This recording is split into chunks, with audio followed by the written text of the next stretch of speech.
So by now, I've shared with you a bit about me, I've given you a bit of a broad overview of the course, and it might feel like we're still getting started, but I really want to help you to get some solid foundations down, because if you want to build a life coaching practice, a sustainable one anyway, then you're going to have to become completely grounded within yourself.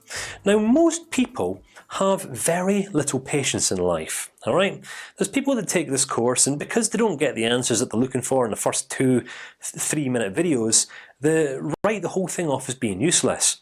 And to be honest with you, I've purposefully made most of the videos in this first introduction section and the videos in this section a little bit longer to kind of get rid of all the chaff.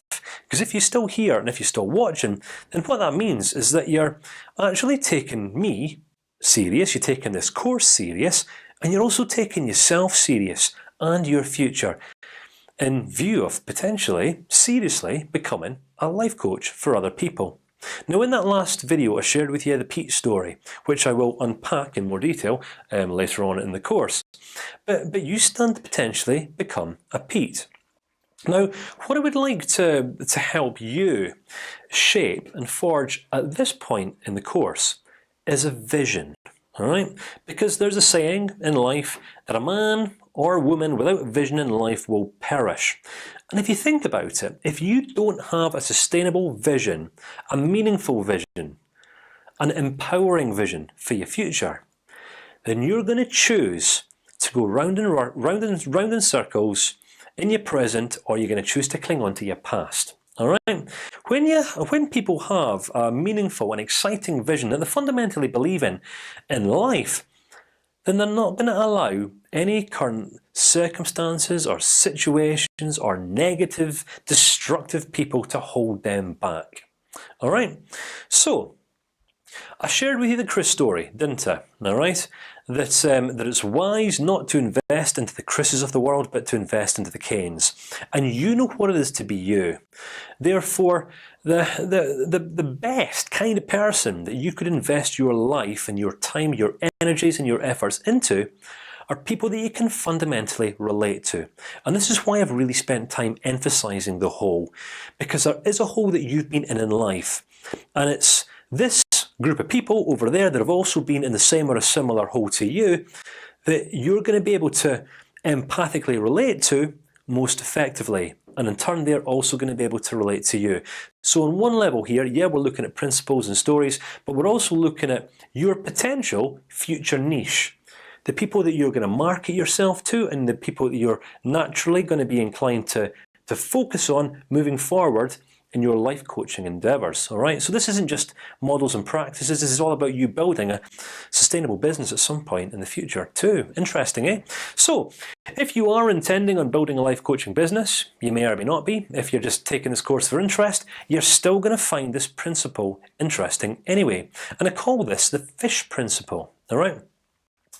Now, there was an ancient Chinese writer of proverbs, and I can't remember his name. I've got no idea who this guy was, but I never said this. This is something I'm regurgitating from someone else. All right, who once said, "Give a man a fish, and he'll eat for today." Have you heard that? Because if you've heard that, you've most likely also heard, "Teach a man how to fish, and he'll eat for a lifetime." Now that's fantastic, and it's this philosophy that many of the NHS here in the UK is built upon. You know, many of the helping professions.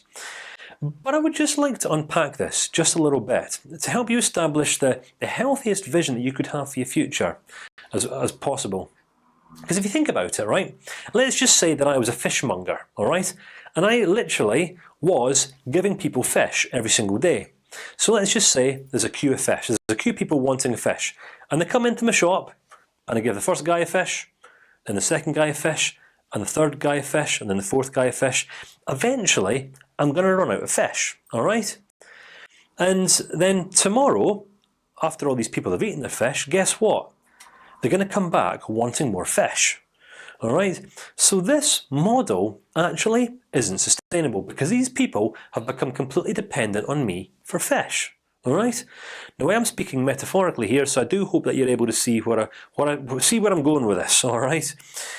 Now, I could change my approach, because what I could do is I could then look at the guys in the queue, and then they're coming to me for fish every single day. So what I could do is I could, rather than just selling them fish, I could teach them how to fish and offer them life coaching. All right, offer them life coaching, a life coaching package, and then now I'm teaching them to fish for themselves, which is nice. I'm going to make a little bit more money for that because it's more of a niche, focused service that I'm offering. So now these people know how to fish for themselves, and that's going to be fine. But that's not sustainable either, because if they've just gotten used to fishing for themselves, then they'll fish for themselves, perhaps the families, for the rest of their days. Then they die, and the world doesn't move forward. So, to help you establish this meaningful vision for your future, all right, I would like to add one additional layer to this fish philosophy, all right, and this is this: give a man a fish, he'll eat for a day. Nah. Teach a man how to fish, and he'll eat for a lifetime. Nah, because that might just create a dependency or something like that. How about we teach men and women how to teach other men and women how to fish? Because if we can do that, then together we can end world hunger. Now, please take a few moments to ponder over that one. And if you can see it, and if it makes sense to you, then you're most likely now going to understand what it is that I'm doing my very best to accomplish and achieve throughout this course.